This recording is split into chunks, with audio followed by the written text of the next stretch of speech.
بسم اللہ الرحمن الرحیم۔ نحمده ونصلي ونسلم على رسوله النبي الكريم الأمين اما بعد فاعوذ بالله من الشيطان الرجيم بسم الله الرحمن الرحيم ان الله وملائكته يصلون على النبي يا ايها الذين امنوا صلوا عليه وسلموا تسليما الصلاة والسلام عليك يا سيدي يا رسول الله وعلى آلك وصحابك يا نبي اللہ۔ سامعین گرامی، آج ہم نے جس اہم موضوع پر گفتگو کرنی ہے وہ ہے موضوع احادیث کسے کہتے ہیں۔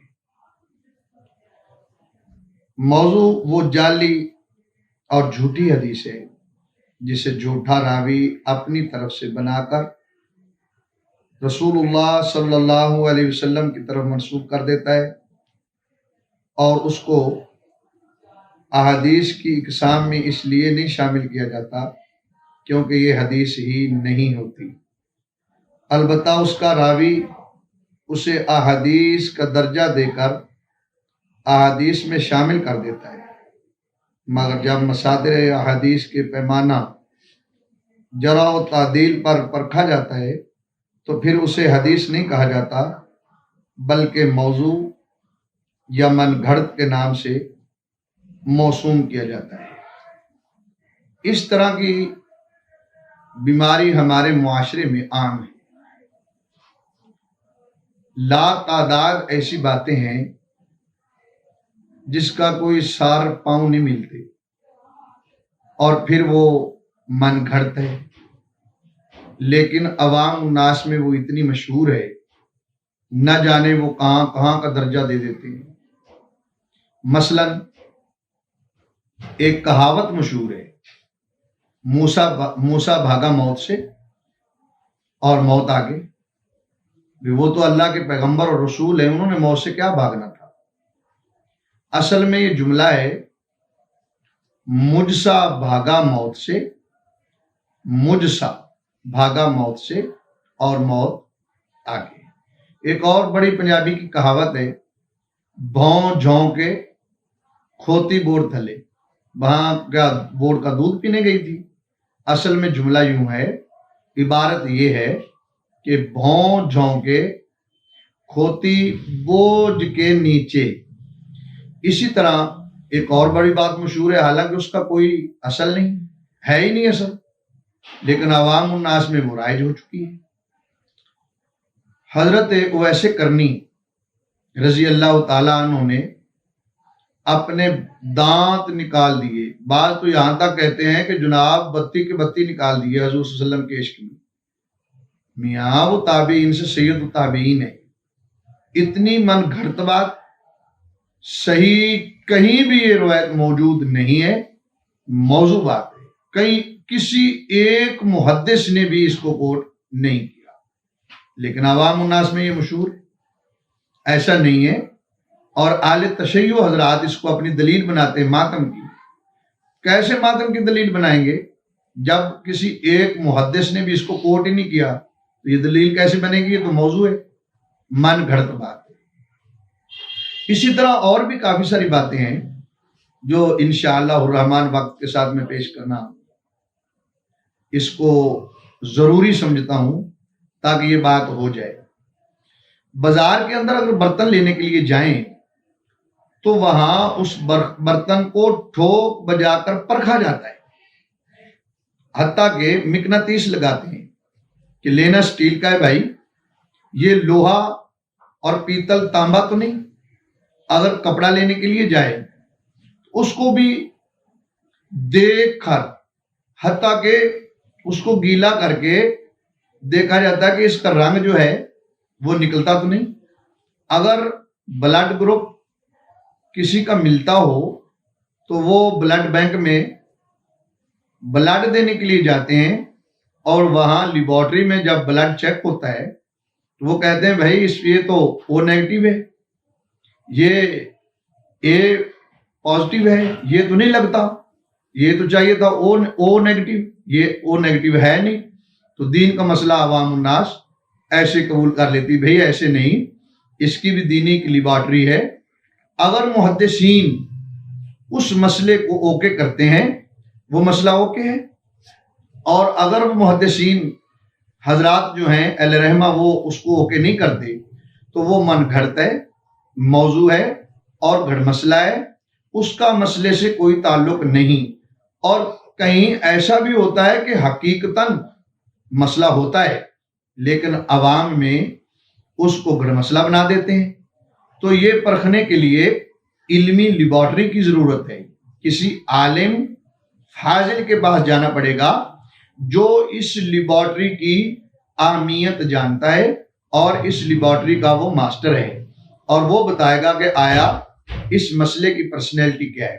مثال کے طور پہ گردن کا مسح کرنا، یہ پاک و ہند کی تاریخ میں جو برادری نمبر 2 ہے ان کی طرف سے تانا ہے کہ گردن کا مسح نہیں، یہ موضوع ہے. حالانکہ یہ صحیح حدیث کی سند موجود ہے، صحیح سند کے ساتھ گردن کا مسح کرنا ثابت ہے. رسول اللہ صلی اللہ علیہ وسلم نے ارشاد فرمایا کہ جو گردن کا مسح کرتا ہے اللہ کریم جل شانہ اس کی گردن کو دوزخ کی آگ سے بچائے گا. ھذا سند صحیح، ھذا حدیث اسناد صحیح. اس حدیث کی سند بالکل صحیح ہے. ہاں یہ نام میں اس لیے وہ کا نہیں بتا رہا کہ ضرورت پڑنے پر میرا اتنا ہی کافی ہوگا کہ میں بتا رہا ہوں کہ اس حدیث کی سند صحیح. کہاں ہے؟ ضرورت پڑے گی تو پھر حاضر. اسی طرح میں آگے لے کے چلتا ہوں کہ کتنی موضوع باتیں ہیں اور وہ عوام الناس کے اندر مشہور و معروف ہیں. حالانکہ جب احادیث موضوع من گھڑت ہو تو اس کی تو کوئی پرسنالٹی، مقام، مرتبہ نہیں ہے، اور جو صحیح ہو اسے ثابت کرنا ہو عقیدہ یا حلال و حرام تو اس حدیث کے لیے صحیح ہونا ضروری ہے، یا صحیح ہو، صریح ہو، موقوف ہو اور وہ غیر مضطرب ہو جو کہ منقطع نہ ہو. یہ حدیث مرفوع ہے. موقوف صحیح ہو، صریح ہو، موقوف ہو، یعنی جس کی سند کریم آقا صلی اللہ علیہ وسلم تک پہنچے اس حدیث کو مرفوع، اور جس حدیث کی سند صحابی رسول صلی اللہ علیہ وسلم تک پہنچے اس کو موقوف، اور جس کی سند تابعی تک پہنچے اس کو مقطوع کہتے ہیں. اور جس کی سند ہی نہ ہو، ہے ہی نہیں، نہ وہ حسن درجے کی ہے، نہ وہ غریب درجے کی ہے، نہ وہ ایک راوی والی ہے، نہ وہ اس کی کوئی پرسنالٹی نہیں، وہ کوئی پرسنالٹی رکھتی نہیں، من گھڑت بات. جیسے کہ میں نے عرض کیا تھا پچھلے دنوں میں کہ جناب صحیح ہو، صریح ہو، موقوف ہو، غیر مضطرب ہو، اور جو کہ منقطع نہ ہو. اگر کوئی بندہ دکھاتا ہے تو اس کو 5000 کا نوٹ انعام دوں گا. تو من گھڑت بات کو ایسے اچھال نہیں دینا چاہیے، بلکہ اس کو لیبارٹری کے اندر چیک کرنا چاہیے. میں نے تو سنا ہے، ایک بندہ کہتا ہے میں نے تو سنا ہے، تو اس کو یہ جواب دینا چاہیے کہ اس کے میں نے بھی سنا تیرے بارے، کیا ابھی تیرے 7 ابو ہیں؟ تو فوراً کہے گا کہ یہ کیا کر رہے ہو؟ تو بھئی تم کیا کہہ رہے ہو؟ میں نے کوئی فکس ڈپازٹ تو تھوڑا کر دیا ہے کہ تیرے 7 ہی ہیں، میں نے سنا ہے. بھئی سنی سنائی بات پکی نہیں ہوتی، اس کو دیکھا جائے گا، کسی ماہر سے پوچھا جائے گا، مہارت رکھنے والے کے پاس جانا پڑے گا کہ اس کی کیا پرسنالٹی ہے. اسے آگے چلتے ہیں اور میں پیش کرتا ہوں کہ کتنی من گھڑت قسم کی باتیں بھی موجود ہیں.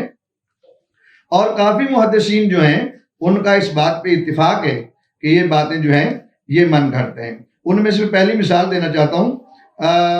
حدیث موجود ہے کہ ابو حنیفہ تھا سراج امتی، یہ موضوع بے اتفاق المحدثین، محدثین کا اس پہ اتفاق ہے کہ یہ موضوع.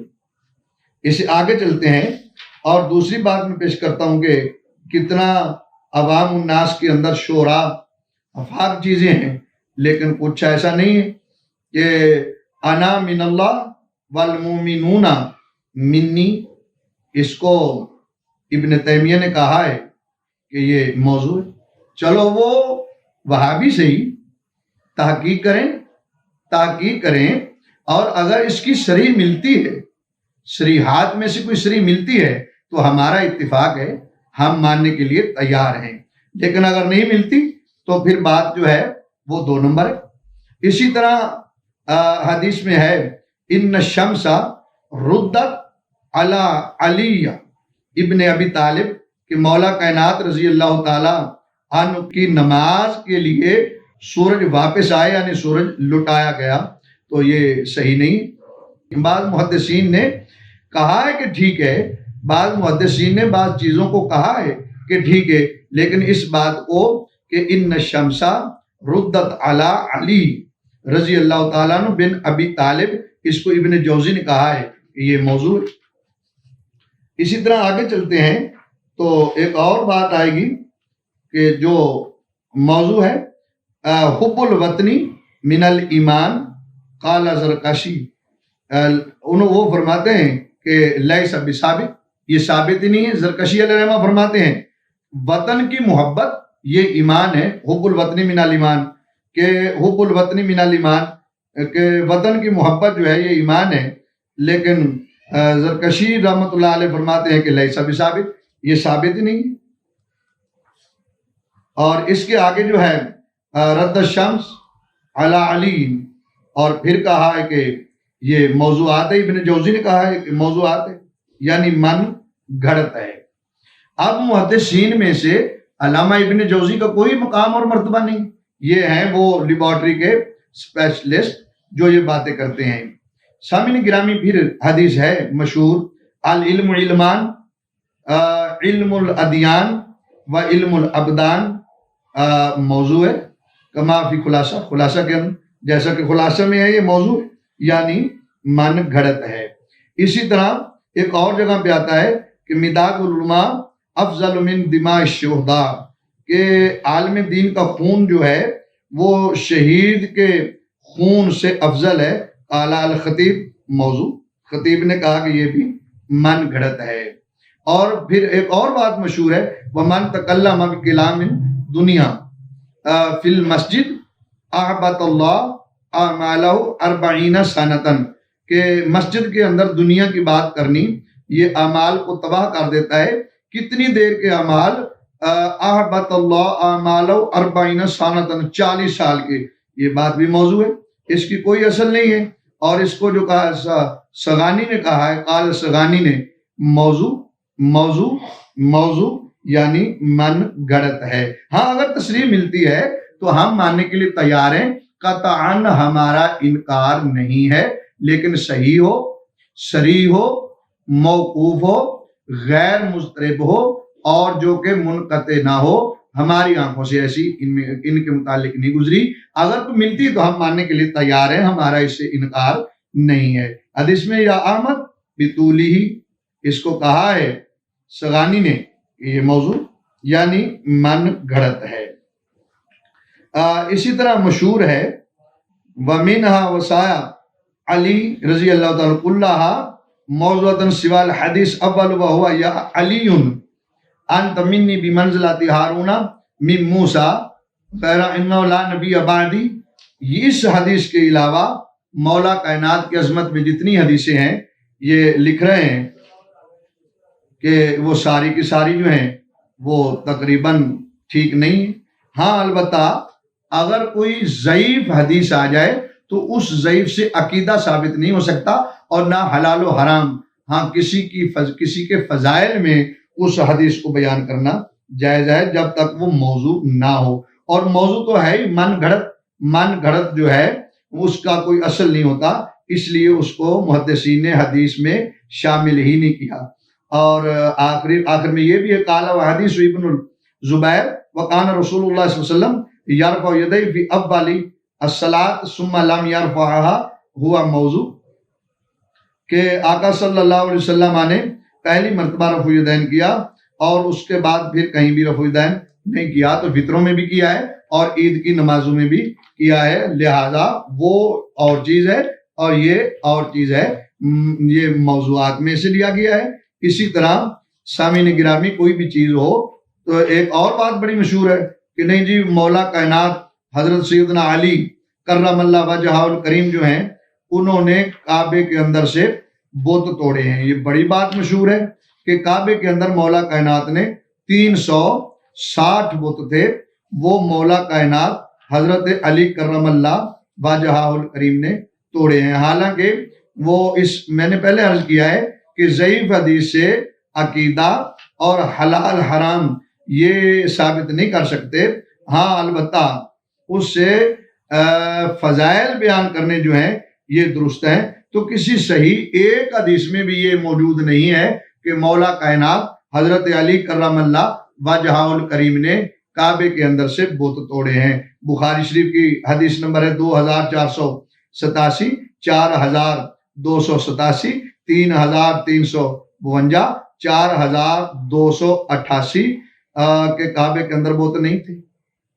اب آتے مسلم شریف کی طرف، 4622، 4625 بت بیت اللہ کے ارد گرد تھے، کعبے کے اندر نہیں تھے. ابو داؤد شریف 4156، 2227، 2023 حضرت عمر رضی اللہ تعالی عنہ نے مٹا دی. کیا؟ کعبے کے اندر 2 تصویریں تھیں، ان تصویروں کو حضرت عمر فاروق رضی اللہ تعالی عنہ نے مٹائیں. یہ ابن حبان 5857 تصویریں مٹا دی. کس نے؟ حضرت عمر فاروق رضی اللہ تعالی عنہ نے. ابن ماجہ کی 3063 صحابہ کرام نے کعبے کا دروازہ بند کر دیا جب آقا صلی اللہ علیہ وسلم اس کے اندر تشریف لے گئے. مسند احمد بن حنبل میں ہے 180، فضل ابن عباس رضی اللہ تعالیٰ عنہ خانہ کعبہ کی چابی لے کر عثمان بن طلحہ رضی اللہ تعالیٰ عنہ تشریف لائے. آپ کے ردیف تھے فتح مکہ کے دن علی بن ابی عاص رضی اللہ تعالیٰ عنہ. اور یہ ساری باتیں میں نے اس لیے کی ہیں کہ کتنی بات عوام الناس کے اندر مشہور ہے کہ جناب مولا کائنات نے بت توڑے ہیں، مولا کائنات نے بت توڑے ہیں. کعبے کے اندر تو ایک بت بھی موجود نہیں تھا، تو کعبے کے اندر سے توڑ کس طرح لیے ہیں؟ ہاں ضعیف حدیثیں تقریباً 1 درجن سے زیادہ میری نظروں سے حدیثیں گزری ہیں کہ فتح مکہ سے پہلے کی بات ہے کہ کریم آقا صلی اللہ علیہ وسلم اور مولا کائنات حضرت علی رضی اللہ تعالیٰ عنہ ایک رات کو نکلے اور کعبے کی چھت پہ تشریف لے گئے. تو کعبے کی چھت کے اوپر بت نصب تھے، وہ توڑے اور ادھر ادھر آپ خیال کرتے رہے کہ کوئی ہمیں دیکھ تو نہیں رہا، آپ واپس تشریف لے آئے. یہ بھی کعبے کے اندر کی بات تو نہیں ہے، یہ کعبے کی چھت کی بات ہے. لیکن یہ ساری حدیثیں جو ہیں یہ ضعیف ہیں جس سے آپ نہ عقیدہ ثابت کر سکتے ہیں نہ حلال و حرام ثابت کر سکتے ہیں. ہاں مولا علی کی عظمت میں اگر یہ حدیث بیان کر دی جائے تو کوئی ایسا مذائقہ نہیں ہے، البتہ اس سے عقیدہ یا حلال و حرام ثابت نہیں کر سکتے، اور نہ ہی کعبہ شریف کے اندر بت موجود تھے. اللہ کریم ہمیں دین متین کی صحیح سمجھ عطا فرمائے، اور جو عالم دین پرسنالٹی والے عالم دین صحیح قرآن و سنت کو سمجھتے ہیں، اللہ کریم ان کی معیت میں رہ کر ہمیں دین متین سیکھنے اور سمجھ کی توفیق نصیب فرمائے، اور علماء حقہ کی سنگت نصیب فرمائے. آمین. وآخر دعوانا ان الحمد للہ رب العالمین.